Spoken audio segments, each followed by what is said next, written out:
ঠিক আছে আমরা কোনো উত্তর নাই না সারা এসে আমরা কোনো এখন যে আমরা সব কিছু সাইড দিতে চাই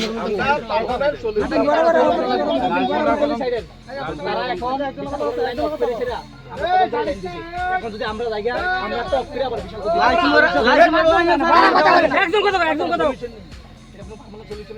এখন আয়োগ কেউ আইএসএল আমরা কথা হোক যদি তারা কয় যে 15 দিন লাগবে সমাধান করতে আমরা 15 দিন আগে দিও কান্ট্রি যাবো 15 দিন পরে এমন ওকে কালকে রাতে 4টার সময় ফোন করতে আমি 4টার সময় আমরা 15 দিন পরে প্রত্যেকদিন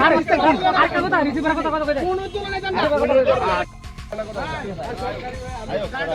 আমরা অ্যাম্বুলেন্স ফায়ার সার্ভিস ইমার্জেন্সি রোগী সব সাথে